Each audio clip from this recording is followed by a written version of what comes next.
Welcome to VBC on TV. నేను ప్రసన్న.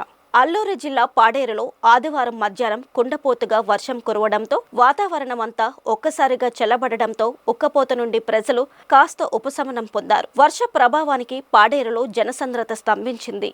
కురిసిన వర్షానికి వీధి విక్రయదారులు, పలు చిరు వ్యాపారస్తులు ఇబ్బంది పడ్డారు.